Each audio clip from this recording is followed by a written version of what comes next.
Assalamualaikum warahmatullahi wabarakatuh. Baik, saya di sini akan menjelaskan tentang permasalahan-permasalahan pendidikan yang ada di Indonesia. Sebelum saya menjelaskan permasalahan-permasalahan tersebut, maka saya akan menjelaskan terlebih dahulu manajemen pendidikan itu seperti apa.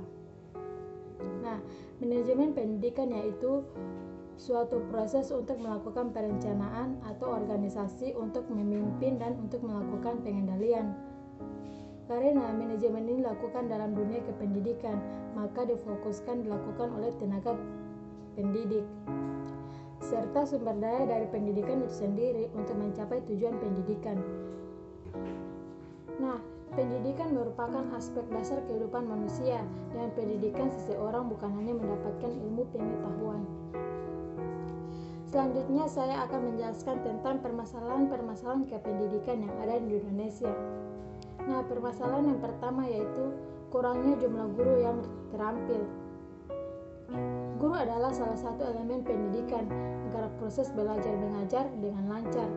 Di lapangan pendidikan seringkali mendapat masalah dengan adanya jumlah guru, bukannya hanya masalah jumlah guru, tetapi persoalan yang lain muncul, yaitu seperti gaji guru yang rendah, kurangnya perhatian pemerintah terhadap guru, seperti guru honorer. Yang kedua, ada infrastruktur pendidikan yang kurang atau tidak memadai. Pada ruang kelas atau bangunan sekolah dan perlengkapannya menjadi vital dalam proses belajar mengajar. Namun, adapun hal karena kapasitas tidak cukup atau sudah tidak zaman lagi.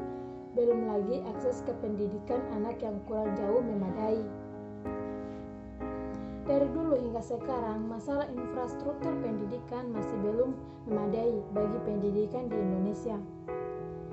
Hal ini dikarenakan masih banyaknya sekolah yang belum menerima bantuan untuk perbaikan, sedangkan proses perbaikannya pun pembangunan sekolah yang rusak atau tidak layak dilakukan secara sporadis sehingga tidak kunjung selesai. Yang ketiga, sistem kurikulum yang tidak berpotensi. Pendidikan adalah kurikulum yang tidak berbasis potensi peserta didik. Dengan manajemen ini memaksakan anak untuk menguasai seluruh materi yang dikurikulumkan, tidak pernah mempertimbangkan apakah materi tersebut sesuai dengan potensi atau tidak. Yang keempat, adanya pendidikan dan tenaga kependidikan yang kurang inovatif.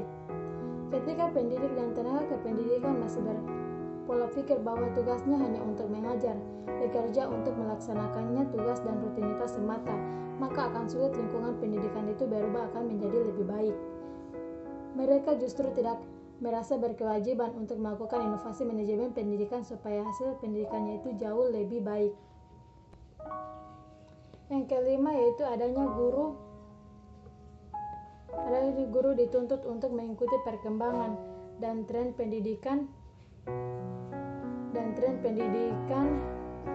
Sekarang sumber informasi tidak dapat dari buku lagi atau berita, tetapi sumber lain seperti internet dan media sosial mempunyai pengaruh besar dalam menyebarkan informasi dan berita baru tentang pendidikan, sehingga sering terjadi seorang siswa lebih pintar daripada gurunya. Hal ini dapat diselesaikan dengan memberikan pengenalan, pelatihan untuk dapat menggunakan media-media informasi dan teknologi yang sedang berkembang sekarang, sehingga rendahnya kualitas guru.